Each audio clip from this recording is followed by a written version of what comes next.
Piece TV Bangla, মানবতা সমাধান। From this day on forever be true. Cherish this life that's destined for you. Live your life with kindness and care. Remember, Allah will always be there, be there. Nikahun mubarakun, zawajun mubarakun, an-nikahu min sunnati. আলহামদুলিল্লাহ ওয়াসসালাতু ওয়াসসালাম আলা রাসূলিল্লাহ ওয়া আলা আলিহি ওয়া সাহবিহি আজমাইন, আম্মা বাদ। আউযু বিল্লাহি মিনাশ শাইতানির রাজীম। বিসমিল্লাহির রহমানির রহিম। হুন্না লিবাসুল লাকুম ওয়া আনতুম লিবাসুল লাহুন্না। রাব্বি ইশরাহ লি সাদরি ওয়া ইয়াসসির লি আমরি ওয়াহলুল উকদাতাম মিন লিসানি ইয়াফকাহু কাওলি। আপনাদের সবাইকে স্বাগত জানাই ইসলামিক সম্ভাষণে। আসসালামু আলাইকুম ওয়া রাহমাতুল্লাহি ওয়া বারাকাতুহু। আল্লাহর দয়া, শান্তি ও রহমত আপনাদের সবার উপরে বর্ষিত হোক। আমাদের আজকের এই বিশেষ অনুষ্ঠান, যার নাম অর্ধাঙ্গিনী নাকি তিক্তাঙ্গিনী। আপনারা আমাকে এখানে প্রশ্ন করতে পারেন বিয়ে বা নিকা প্রসঙ্গে। কিভাবে জীবনসঙ্গী নির্বাচন করবেন, কিভাবে বিয়ে সম্পন্ন করবেন, সপক্ষে আর বিপক্ষে যুক্তি, দাম্পত্য জীবন সম্পর্কে সমস্যা, ভালো জিনিস, আদেশ নিষেধ, হালাল হারাম। আপনি বিয়েতে রাজি হওয়ার আগে অথবা কবুল বলার আগে যেসব প্রশ্নগুলো আপনার মনে আসতে পারে, আর এছাড়াও আপনি বিয়েতে রাজি হওয়ার পরে কবুল বলার পরে যে প্রশ্নগুলো আসতে পারে সেগুলো। এ প্রসঙ্গে যে কোনো প্রশ্ন করতে পারেন, যাতে করে ভালো একজন জীবনসঙ্গী পান। আপনি যে বিবাহ বন্ধনে আবদ্ধ হতে যাচ্ছেন, সেটা কি ওয়েডলক নাকি প্যাডলক? তাহলে ভাই বোনেরা, আপনারা বিয়ে প্রসঙ্গে আমাকে যে কোনো প্রশ্ন করতে পারেন। আর কোনো বোনকে প্রশ্ন করবেন? আসসালামু আলাইকুম। ওয়ালাইকুম আসসালাম রহমতুল্লাহ বারাকাতুহু। একই সম্প্রদায়ের মধ্যে বিয়ে করাটা কি সুপারিশ করা হয়েছে? যেমন কোকনি বিয়ে করবে কোকনিকে। বোন প্রশ্ন করলেন যে এমন কোথাও সুপারিশ করা হয়েছে যে নিজ সম্প্রদায়ে বিয়ে করা ভালো, যেমন কোকনি বিয়ে করেছে কোকনিকে বা মেমন বিয়ে করছে মেমনকে। আপনি শুধু কোকনি বললেন, আমি একজন কোকনি। যেমন শেখ বিয়ে করছে শেখকে অথবা সৈয়দ বিয়ে করছে সৈয়দকে। দেখতে হবে আমাদের নবীজি সাল্লাল্লাহু আলাইহি ওয়াসাল্লাম কি বলেছেন। একই ধরনের মানুষের মধ্যে বিয়ে হওয়াটা ভালো, এক ক্যাটাগরি। এই ক্যাটাগরিটা হতে পারে একই ধরনের সংস্কৃতি, অথবা সেটা হতে পারে অর্থনৈতিক অবস্থান, অথবা হতে পারে কোনো সম্প্রদায়। কারণ এদের মধ্যে সাদৃশ্য আছে। কারণ কোকনিদের জীবনযাত্রা একরকম, মেমনদের জীবনযাত্রা আরেক রকম, কেরালার লোকের জীবনযাত্রা অন্য রকম, ইংল্যান্ড আমেরিকার লোকজনের জীবনযাত্রা আরেক রকম, ইউরোপিয়ানের আরেক রকম। তাহলে অনেক পার্থক্য আছে। তাই এক হলে ভালো, তবে ফরজ না। আবার ধরেন, মনে করেন একজন আফ্রিকান বিয়ে করলো ইউরোপিয়ানকে। হতে পারে, এমন না যে সম্ভব না, সম্ভব, তবে তাদের মধ্যে ম্যাচ করার সম্ভাবনাটা কম। আবার ধরেন একজন চাইনিজ বিয়ে করলো কেরালার কাউকে। এমন না যে এটা অসম্ভব, এটা সম্ভব। তবে যদি বিশেষ কোনো কারণে এটা করতে চান, যেমন ধরেন আমি চাচ্ছি আরো গুণবতী নন কোকনি, তখন নন কোকনিকে বিয়ে করব, কোকনিকে না। আমার ক্ষেত্রে দেখেন, আমি পারিনি। কোকনি তো দূরের কথা, আমি বোম্বে থেকে কোনো গুণবতী মেয়েই খুঁজে পাইনি। আমাকে যেতে হয়েছে পুনায়, এখান থেকে 160 মাইল দূরে। আমি শুধু আমার সম্প্রদায় ছাড়িনি, আমার শহরটাও ছেড়েছি। সেখানে বিয়ে করার কারণ ছিল গুণ। তাহলে যদি গুণের জন্য আপনি এই নিয়মগুলো ভাঙেন, আর্থিক অবস্থান, আভিজাত্য, সম্প্রদায় বা সংস্কৃতি, কোনো সমস্যা নেই। এছাড়া সাধারণ অবস্থায় যদি সবকিছু এক হয়, একই গুণ সম্পন্ন, একজন সম্প্রদায়ের আরেকজন না, সে অবস্থায় বেছে নিন নিজ সম্প্রদায়। একই গুণ, একজন ধনী একজন গরিব, আপনিও ধনী, এক্ষেত্রে ধনী জীবনসঙ্গী বেছে নিন। তবে যদি দেখেন 1% গুণ বেশি, সম্প্রদায়ের বাইরে হলো সেটাই ভালো। 1% বেশি, এটাই অনেক গুরুত্বপূর্ণ। এক সম্প্রদায় বা এক সংস্কৃতি অথবা আর্থিক অবস্থার চেয়ে। তবে গুণ যদি মানদণ্ড না হয়, তাহলে একই লেভেলে বিয়ে করাটাই ভালো। এতে করে জীবনটা সহজ হয়। যদি সহজ জীবন বেছে নেওয়ার সুযোগ আসে, তাহলে কঠিন জীবন বাদ দিয়ে সহজ জীবনটা বেছে নেওয়া ভালো। তবে তার মানে এই না, কারণ ইন্ডিয়ার কালচারে এটা খুবই কমন, কোকনি বিয়ে করবে কোকনিকে 99%, মেমন বিয়ে করবে মেমনকে, কেরালার মালয়ালি বিয়ে করবে মালয়ালিকে। এই কারণেই তারা গুণের চেয়ে সম্প্রদায়ের উপর বেশি গুরুত্ব দেয়। হ্যাঁ, অবশ্যই গুণ চাই, তবে কোকনি হতে হবে। গুণবতী স্ত্রী চাই, তবে মেমন হতে হবে। এটা হলো কথার কথা। তারা এখানে গুণের চেয়ে সম্প্রদায়কে বেশি গুরুত্ব দিচ্ছে। গুণের উপরে গুরুত্ব দেওয়া উচিত ছিল। আশা করি উত্তরটা পেয়েছেন। আর কোনো বোনকে প্রশ্ন করবেন? আসসালামু আলাইকুম। ওয়ালাইকুম আসসালাম রহমতুল্লাহ বারাকাতুহু। বাবা মা কি তাদের মেয়েকে অপছন্দের পাত্রের সাথে জোর করে বিয়ে দিতে পারে? বোন প্রশ্ন করলেন যে ইসলামকে অনুমতি দেয় বাবা মা জোর করে মেয়েকে তাদের পছন্দ মতো পাত্রের সাথে বিয়ে দেবে, কিন্তু মেয়ে পছন্দ করে না। ইসলাম ধর্মে কাউকে জোর করে বিয়ে করানোর অনুমতি নেই। হবু স্বামী এবং হবু স্ত্রীর সম্মতি থাকাটা এখানে খুবই গুরুত্বপূর্ণ। স্বামী স্ত্রী দুজনেই, হবু স্বামী স্ত্রী দুজনেই বিয়েতে রাজি থাকবে, শুধুমাত্র তাহলে এই বিয়েকে আইনসিদ্ধ বলে ধরা হবে। বাবা মা সন্তানকে এই ব্যাপারে গাইড করতে পারেন, তারা মেয়েকে উপদেশ পরামর্শ দিতে পারেন, এটা ভালো। আর বাবা মা সাধারণত ভালো উপদেশই দেন, কিন্তু মেয়েটার যদি মনে হয় যে বাবা মা তার জন্য সঠিক জীবনসঙ্গী নির্বাচন করেনি, সে আরও ইসলামিক জীবনসঙ্গী চাচ্ছে, অথবা বাবা মা বলছে ইসলামিক ছেলেকে বিয়ে করো, মেয়েটা বলছে না আমি ইসলামিক ছেলে চাই না, আমি ধনী আর সুদর্শন চাই, ইসলামিক ছেলে আমার দরকার নেই, এরকম হলে বাবা মাই সঠিক। এক্ষেত্রে সওয়াব পাবেন বাবা মা, তারা মেয়েকে সরল পথে থাকার জন্য জোর করছে। তবে মেয়েটা যদি মনে করে বাবা মা একজন ধনী সুদর্শন ছেলে পছন্দ করেছে, কিন্তু সে চাচ্ছে ধার্মিক ছেলে, ধার্মিক স্বামী, এমন ক্ষেত্রে মেয়েটা সঠিক। দেখতে হবে কোন পক্ষ কোরআন সুন্নাহর পক্ষে আছে। সাধারণ নিয়মে বাবা মা মেয়ের ইচ্ছার বিরুদ্ধে তাদের পছন্দ মতো পাত্রের সাথে বিয়ে দিতে পারে না, কারণ একটা হাদিস আছে সহিহ বুখারীতে 7 নম্বর খণ্ড, বুক অব নিকা, 69 নম্বর অধ্যায়, 649 নম্বর হাদিস, যে একবার এক মহিলা নাম খানসা বিনতে খাদেম আল আনসারিয়া নবীজির কাছে এসে বলল, বাবা জোর করে আমাকে বিয়ে দিয়েছে একটা লোকের সাথে, তাকে পছন্দ করি না। নবীজি বিয়েটা বাতিল করে দিলেন। এটার ভিত্তিতে বলা যায় যে বিয়ের সময় হবু স্বামী স্ত্রী দুজনের সম্মতি নিয়ে এটাই গুরুত্বপূর্ণ। আশা করি উত্তরটা পেয়েছেন। আর কোনো বোনকে প্রশ্ন করবেন? আপনি একটু পরে কোনো বোনকে প্রশ্ন করবেন? আসসালামু আলাইকুম। ওয়ালাইকুম আসসালাম রহমতুল্লাহ বারাকাতুহু। চাচাতো মামাতো ভাই বোনের মধ্যে বিয়ে হলে বিজ্ঞান বলে তাদের যে সন্তান হবে সে সন্তানের জেনেটিক সমস্যা হতে পারে। বোন প্রশ্ন করলেন যে চাচাতো মামাতো ভাই বোনের বিয়ে, এতে করে জেনেটিক সমস্যা হতে পারে। আপনি এখানে রক্তের সম্পর্কের বিয়ের কথা বলছেন। এ ধরনের সম্পর্কে আমরা দেখি যে চাচাতো মামাতো ভাই বোনের মধ্যে বিয়ে হয়। পবিত্র কোরআনের কথা যদি বলতে হয়, পবিত্র কোরআনের সূরা নিসা 4 নম্বর অধ্যায়ের 23 থেকে 25 নম্বর আয়াতে বলা আছে যে কাদেরকে বিয়ে করতে পারবেন না। কোরআন বলছে বিয়ে করতে পারবেন না আপনার মাকে অথবা আপনার বাবা যেসব মহিলাকে বিয়ে করেছেন তাদের বিয়ে করতে পারবেন না, আপনার বাবার বোনদের, মায়ের বোনদের বিয়ে করতে পারবেন না, বিয়ে করতে পারবেন না নিজের আপন বোনকে, পারবেন না আপনার মেয়েকে, এরকম লিস্ট দেওয়া আছে। তবে এই লিস্টে মামাতো চাচাতো ভাই বোনের উল্লেখ নেই। তাহলে কোরআনের এই আয়াতের ভিত্তিতে যাদের বিয়ে করা নিষিদ্ধ তাদের মধ্যে মামাতো চাচাতো ফুফাতো খালাতো ভাই বোনের উল্লেখ নেই। তবে আপন ভাই বোন কোরআন নিষিদ্ধ করেছে। বর্তমানের বৈজ্ঞানিক গবেষণা বলে যদি রক্তের সম্পর্কের মধ্যে বিয়ে হয়, একেবারে আপন ভাই বোন, মা ছেলে বাবা মেয়ে, তাহলে সম্ভাবনা থাকে, অনেক সম্ভাবনা জেনেটিক সমস্যা হওয়ার। মামাতো চাচাতো ভাই বোনের ক্ষেত্রেও এই সম্ভাবনা থাকে, তবে সম্ভাবনাটা অনেক কম। যদি আপনি একেবারে অপরিচিত কাউকে বিয়ে করেন সেখানেও সম্ভাবনা থাকে, তবে সম্ভাবনাটা কম। চাচাতো মামাতো ভাই বোনের ক্ষেত্রে এই সম্ভাবনাটা আপন ভাই বোনের ক্ষেত্রে চেয়ে অনেক কম থাকে। আপন ভাই বোন, মামাতো বা চাচাতো ভাই বোনের ক্ষেত্রে অপরিচিত কারোর সাথে বিয়ের তুলনায় সম্ভাবনা বেশি থাকে, তবে আপন ভাই বোনের সাথে তুলনা করলে সম্ভাবনাটা কম। আর বৈজ্ঞানিক গবেষণা বলছে এভাবে যদি বিয়ে দিতে থাকেন সব কাজিনদের মধ্যে, বাবা মা কাজিন, তাদের ছেলে মেয়ে কাজিন বিয়ে করলো, তাদের সন্তানরাও কাজিন বিয়ে করলো। কিছু কিছু সম্প্রদায়ের ভেতর এরকম দেখা যায়। যেমন আপনি যদি তামিলনাড়ুতে যান, সেখানে কিছু সম্প্রদায় আছে, তাদের মধ্যে যত বিয়ে হয় তার সবই হয় কাজিনদের মধ্যে। এভাবে প্রজন্মের পর প্রজন্ম চলতে থাকলে হয়তো তাদের মধ্যে জেনেটিক সমস্যা হতে পারে। এটা বাদে সাধারণভাবে একবার বিয়ে হোক অথবা দুইবার, সেক্ষেত্রে সম্ভাবনা কম।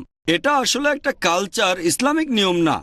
আর মামাতো চাচাতো ভাই বোন বিয়ে করা ইসলামের সুন্নত না, এটা মুবাহ অর্থাৎ ঐচ্ছিক।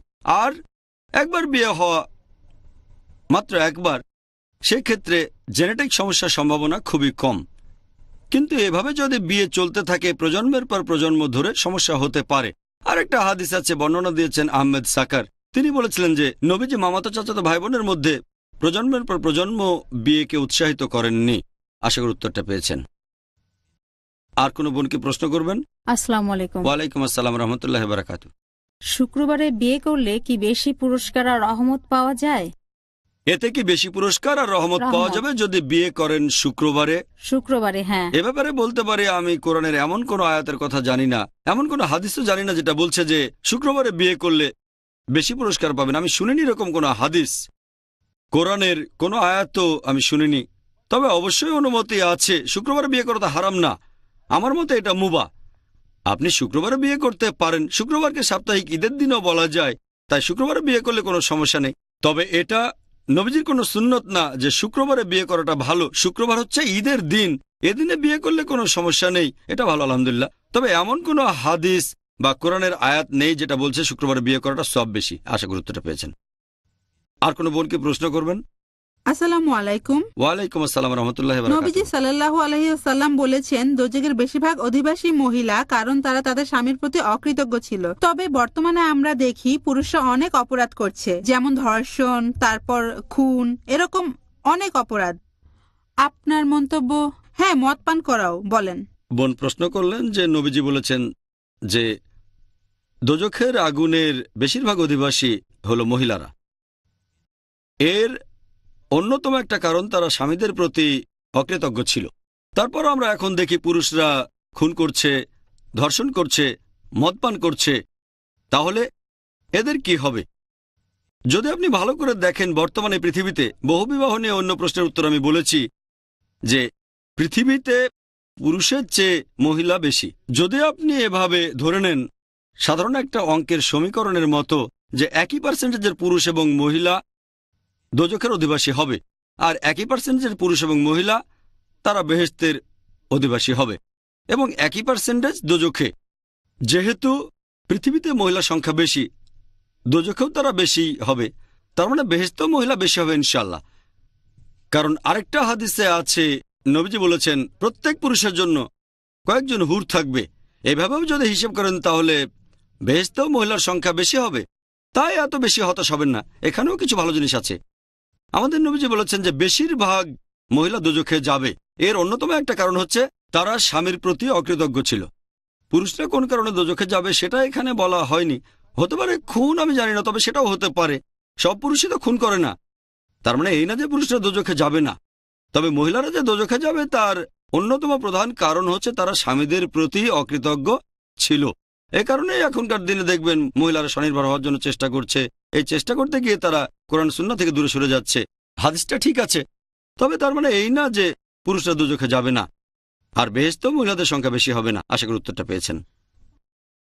নিকাহুন মুবারাকুন জাওয়াজুন মুবারাকুন।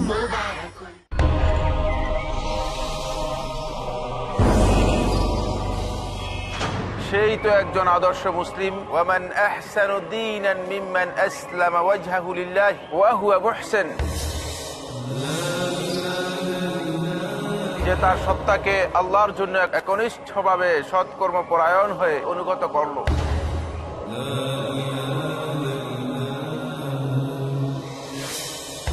তাই আমাকে আপনাকে হতে হবে আল্লাহর জন্য অনুগত, হতে হবে একজন প্র্যাকটিসিং মুসলিম।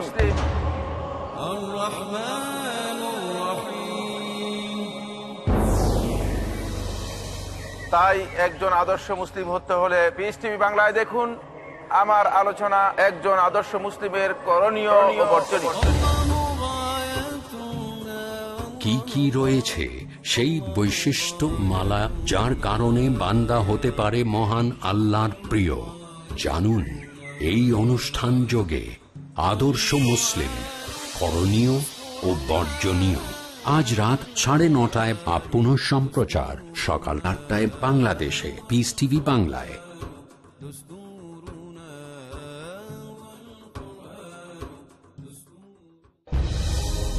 অতি উত্তম অর্থনীতি, সর্বোৎকৃষ্ট বাণিজ্য নীতি, সঠিক লেনদেন, বৈধ উপায়ে বড় লাভ। ইসলামী অর্থনীতি কত সুন্দরভাবে নূতন যুগেতে সফলতা অর্জন করেছে জানার জন্য দেখুন ইসলামী অর্থনীতি, আজ রাত 11টায় বা পুনঃ সম্প্রচার সকাল 10টায় বাংলাদেশে পিস টিভি বাংলায়।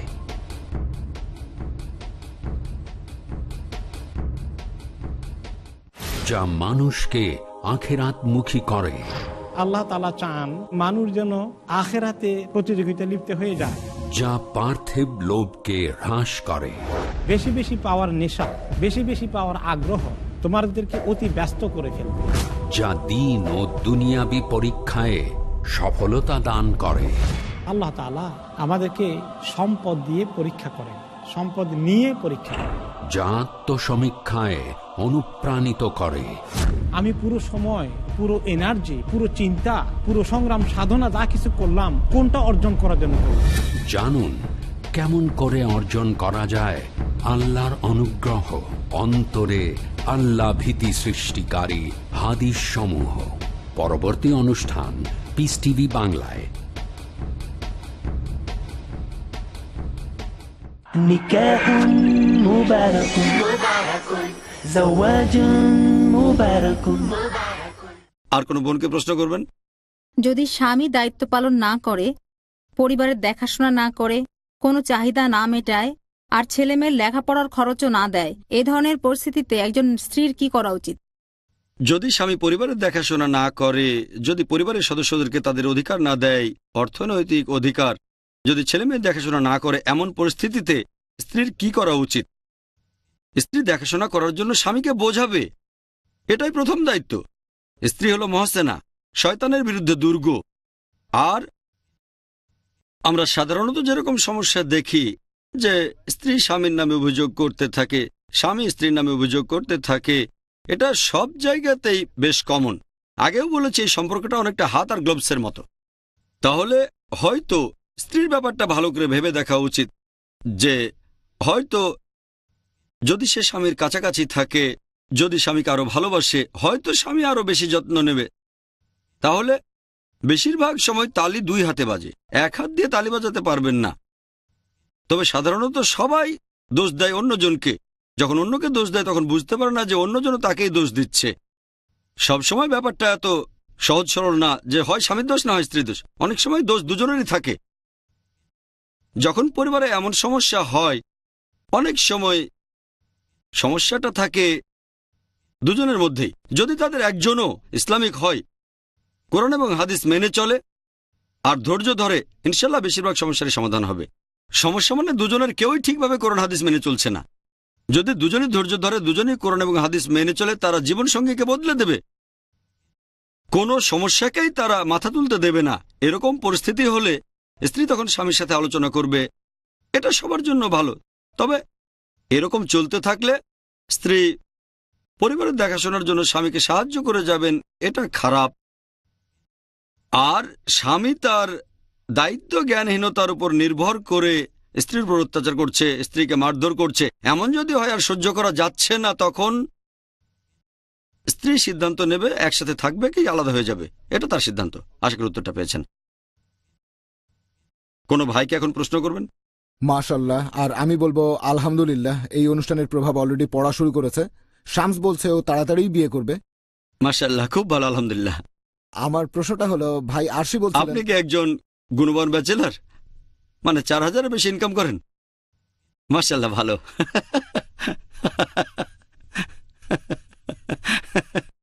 ভাই আরশি বলেছিলেন যে কিছু তরুণ যুবক তাদের ক্যারিয়ারের জন্য বিয়ে করতে চায় না।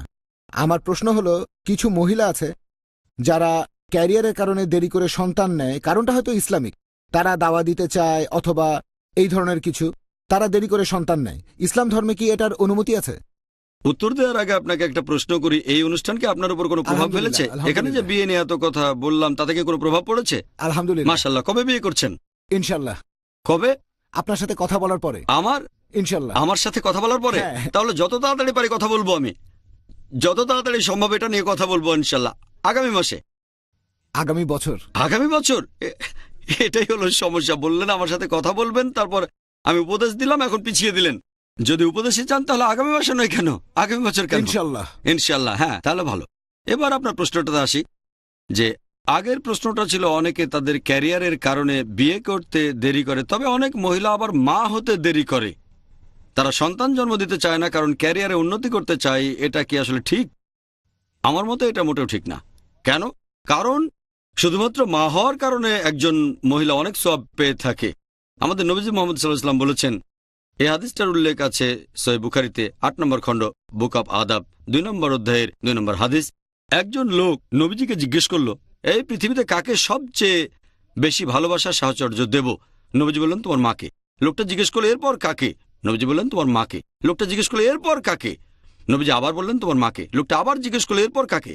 তখন নবীজি বললেন, তোমার বাবাকে। তার মানে 4 ভাগের 3 ভাগ ভালোবাসা এবং সাহচর্য পাচ্ছেন মা, আর 4 ভাগের 1 ভাগ পাচ্ছেন বাবা। এক কথায় মা গোল্ড মেডেল পাচ্ছেন, সিলভার মেডেল পাচ্ছেন, আবার ব্রোঞ্জ মেডেলটাও পাচ্ছেন। বাবাকে একটা সান্ত্বনা পুরস্কার নিয়ে সন্তুষ্ট থাকতে হচ্ছে। তাহলে সম্মানের পরিমাণ, সওয়াবের পরিমাণ আর রহমত যেটা মহিলারা পাচ্ছেন মা হয়ে, সেটা অসাধারণ। 9 মাস ধরে মা আপনাকে গর্ভে ধারণ করেছে, বিনিময়ে 1 পাহাড় সোনা দিলেও শোধ করতে পারবেন না, পৃথিবীর সমস্ত ধন সম্পদ দিলেও শোধ করতে পারবেন না। এখন কেউ যদি এই মাতৃত্বকে ত্যাগ করতে চায় সামান্য কয়েকটা টাকার জন্য, মাত্র কয়েক হাজার টাকার জন্য, আমার মতে তার ব্যবসার বুদ্ধি খুব খারাপ। ভালো ব্যবসা জানলে সেই মহিলা বলবে, ভালো, এখানে সে অনেক হারাচ্ছে, সামান্য আয় করতে গিয়ে অনেক হারাচ্ছে, তাই আমি দেরি করে মা হওয়াতে একমত নই। হতে পারে সেটা লেখাপড়ার জন্য অথবা ক্যারিয়ারের জন্য। আমার মতে বিয়ের পরে সন্তান নেওয়া উচিত, তারপর যা কিছু ঘটবে সবকিছুই তখন সাধারণ জীবনের নিয়মেই চলবে। আশা করি উত্তরটা পেয়েছেন।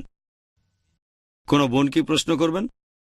একটু আগে ভাই বললেন যে ছেলেদের ক্যারিয়ার নিয়ে সমস্যা হয়, পুরুষরা। তাহলে আমরা কি আমাদের ক্যারিয়ার ছেড়ে দেব? মানে প্রেগনেন্ট হয়ে পড়লে তো লেখাপড়া চালানোটা আমাদের জন্য কঠিন হয়ে যাবে। আমরা অন্তত পক্ষে গ্র্যাজুয়েশন কমপ্লিট করে তারপর তো বিয়ে করতে পারি। বোন প্রশ্ন করলেন যে ক্যারিয়ারের ব্যাপারে কি হবে।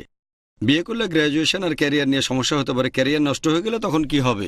বোন, এই ক্যারিয়ারের সংজ্ঞাটা কি? ক্যারিয়ার বলতে কি বোঝেন? ক্যারিয়ারের সংজ্ঞা কি হবে? অন্তত পক্ষে লেখাপড়াটা শেষ করা। আমি জিজ্ঞেস করছি ক্যারিয়ারের সংজ্ঞাটা কি? আমি আসলে সংজ্ঞাটা জানি না। ক্যারিয়ার বলতে আপনি কি বোঝেন? কমপক্ষে গ্র্যাজুয়েশন পর্যন্ত লেখাপড়া করা, চাকরি সেটা তো করা। শিক্ষা। ক্যারিয়ার বলতে কি বোঝেন আপনি সেটা জিজ্ঞেস চাকরি করছেন। পাওয়া। চাকরি পাওয়া, তাহলে ক্যারিয়ার মানে চাকরি পাওয়া? না না না, লেখাপড়া শেখা যাতে করে চাকরি সেটা তো করা যেতে শিক্ষা, পারে। সেটা লেখাপড়া। চাকরি না ক্যারিয়ারের কথা বলছেন? আমি লেখাপড়ার কথা বলছি যাতে চাকরি পাওয়া যায়। আচ্ছা, মানে আমি যদি ইসলামিক কাজ করতে চাই তাহলে তো আমাকে কিছুটা জানতে হবে, তাই লেখাপড়া জানা দরকার। ভালো। আপনি যদি চাকরির জন্য লেখাপড়া করতে চান সেটার কোনো প্রয়োজন নেই, তার কারণ ইসলাম ধর্ম অনুযায়ী, কথাটা আগেও বলেছি, ইসলামে অর্থনৈতিক দায়িত্ব থাকে পুরুষদের উপরে। একজন মহিলাকে থাকা, খাওয়া, পড়া নিয়ে চিন্তা করতে হবে না, সে আর্থিকভাবে সিকিউরড। বিয়ে হওয়ার আগে দায়িত্ব থাকে তার বাবা এবং ভাইয়ের, বিয়ের পরে দায়িত্ব থাকে তার স্বামীর আর ছেলের, তারাই যাবতীয় খরচ বহন করে থাকে। তাহলে লেখাপড়া করে চাকরি, সেটা ভুলে যান। তার মানে এই না যে মেয়েরা লেখাপড়া করবে না, কারণ ভালো মা হতে গেলে শিক্ষার প্রয়োজন আছে। লেখাপড়া শিখলে ভালো করতে পারবেন ইসলাম অথবা দাওয়ার ক্ষেত্রে। তবে যে কথা বলেছি, একজন মানুষ গ্র্যাজুয়েট হতে পারে 22-23 বছরে, এটা আগেও বলেছি। কেউ যদি 18-19-এ বিয়ে করতে চায় কেউ তাকে বাধা দেবে না, তবে 20 থেকে 25-এর ভেতরে বিয়ে করা উচিত। তার আগেই গ্র্যাজুয়েশন শেষ করে ফেলতে পারবেন 22-23 বছরে। আমি বলবো না বাদ দেন, তবে পোস্ট গ্র্যাজুয়েশনের সমস্যা হতে পারে। হয়তো আপনি পোস্ট গ্র্যাজুয়েশন করবেন 22 বছরে বা 23 বছরে। পোস্ট গ্র্যাজুয়েশন আপনি বিয়ের পরেও করতে পারেন। প্রেগনেন্ট হয়ে গেলে পরের বছরে কমপ্লিট করেন, সমস্যা কোথায়? আপনি তো আর চাকরি করতে যাবেন না। পুরুষের ক্ষেত্রে মানছে 1 বছর বাদ গেলে 1 বছর বেতন বাদ। মহিলাদের ক্ষেত্রে 1 বছরের জায়গায় 2 বছর লাগতে পারে। 2 বছরের কোর্সে প্রেগনেন্ট হলে 3 বছর বা 4 বছরে কমপ্লিট করতে পারেন। করেসপন্ডেন্স কোর্স নিতে পারেন, তা তো সমস্যা নেই। তাহলে বিয়ে কোনো বাধা হয়ে দাঁড়ায় না। আপনি যে কথা বললেন গ্র্যাজুয়েশন, সেটা সহজেই করে ফেলা যায় 22-23 বছরের মধ্যে। এরপর যদি ক্যারিয়ারের কথা বলতে হয়, হ্যাঁ, কিছু মহিলা আছে যারা মডেলিং করতে চায়, ডান্সিং করতে চায়, তাদের ক্ষেত্রে বিয়েটা অবশ্যই একটা বাধা। এই ধরনের ক্যারিয়ারগুলো হারাম। মডেলিং, ডান্সিং, এয়ার হোস্টেস, এখানে মহিলাদের শরীরের প্রদর্শনী করা হয়। আর ইসলামের দৃষ্টিতে দেখলে একজন মহিলা আর্থিকভাবে সিকিউরড, তাহলে লেখাপড়া একটা মেয়ের বিয়ের ক্ষেত্রে কোনো বাধা হয়ে দাঁড়াবে না, বাধা হবে না। এরপরে করতে পারেন পোস্ট গ্রাজুয়েশন, পিএইচডি, 40 বছর বয়স পর্যন্ত লেখাপড়া করতে পারেন, কোনো সমস্যা নেই। তার মানে 40 বছর পর্যন্ত বিয়ে করবেন না? তাই আমার মতে বিয়ের কারণে লেখাপড়ায় কোনো সমস্যা হয় না, হোক সে ছেলে বা মেয়ে। ক্যারিয়ারও সমস্যা করে না। আমার মতে যদি তাড়াতাড়ি বিয়ে করেন সেটাই ভালো। এতে করে জীবনটাকে আরো উপভোগ করতে পারবেন, আরো বেশি করে সওয়াব পাবেন। আপনার অর্ধেক দিন আগেই কমপ্লিট ছিল, আরো অর্ধেক দিন কমপ্লিট করলে আরো সওয়াব পাবেন। আপনি বলছেন বাকি অর্ধেক দিন কমপ্লিট করবেন 30 বছর বয়সে, 20 বছরে করলেন না কেন? তাহলে চিন্তা করেন, আপনি যদি আগে বিয়ে করেন তাহলে সওয়াব আরো বেশি করে পেতে পারেন আগেই। আপনি তো জানেন না কতদিন বেঁচে থাকবেন, সেটা তো 25 বছর বয়স পর্যন্ত হতে পারে। সেজন্য সামর্থ্য থাকলে তাড়াতাড়ি বিয়ে করে ফেলাই ভালো হবে, তাতে করে ইসলামের কাছাকাছি থাকতে পারবেন। আশা করি উত্তরটা পেয়েছেন। যারা এখনো বিয়ে করেননি তারা সিদ্ধান্ত নেন, আর যারা বিয়ে করেছেন তারা চেষ্টা করেন ভালো স্বামী ভালো স্ত্রী হতে ইনশাল্লাহ। অনুষ্ঠান এখানেই শেষ করছি, আর আল্লাহর কাছে দোয়া করছি তিনি যেন পথনির্দেশ দেন, যাতে করে কোরআন এবং সুন্নাহর কাছাকাছি আমরা থাকতে পারি। ওয়া আখির দাওয়ানা আলহামদুলিল্লাহি রাব্বিল আলামিন। Stay young, forever be true. Cherish this life that's destined for you. Live your life with kindness and care. Remember, Allah will always be there, be there. Nikahun mubarakun, zawajun mubarakun, an-nikahu min sunnati. ما قال النبي هو الصحيح.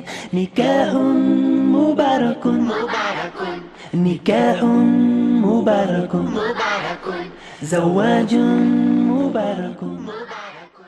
কোরআনের আলো। আল্লাহ সুবহানাহু ওয়া তাআলা ইরশাদ করেছেন কোরআনে কারীমে, তোমাদের জন্য তোমাদের মধ্যে থেকে আল্লাহ রাব্বুল আলামিন জোড়া সৃষ্টি করেছেন। সুন্নাতের বার্তা। তোমরা নারীকে সব সময় ভালো উপদেশ প্রদান করো, এটাই হচ্ছে বিধান। শরিয়তের নির্দেশ। নারীর মর্যাদা ইসলাম ব্যতীত অন্য কোন ধর্মই নারীকে মর্যাদা দেয়নি। মুজাফফর বিন মুহসিন, আব্দুর রাজ্জাক বিন ইউসুফ, ডক্টর হাফেজ ABM হাসবুল্লাহ, আহমদুল্লাহ বিন মুহাম্মদ দেলবর হোসেন, জাহাঙ্গীর আলম।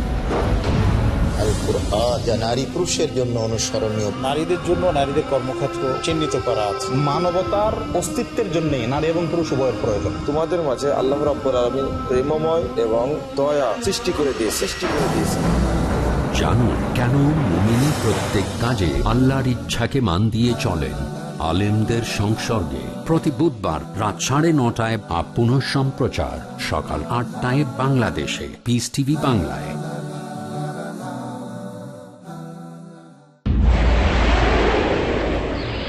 ডক্টর জাকিরের আন্তরিক বার্তা। Islamic bomb. ইসলাম এসেছে আরবি মূল শব্দ সালম বা সালমুন থেকে, যার অর্থ শান্তি। এটা মূল শব্দ সিলম থেকেও এসেছে, যার অর্থ নিজের ইচ্ছাকে আল্লাহর কাছে সমর্পণ করা। মানুষ ভয় পায় একদিন হয়তো আরবদের হাতে নিউক্লিয়ার বোম চলে আসতে পারে। তারা বুঝতে পারে না ইসলামিক বোম, শান্তির বোম অনেক আগেই পড়ে গেছে। এটা পড়েছে যেদিন নবী মুহাম্মদ সাল্লাল্লাহু আলাইহি ওয়াসাল্লাম জন্মগ্রহণ করেন।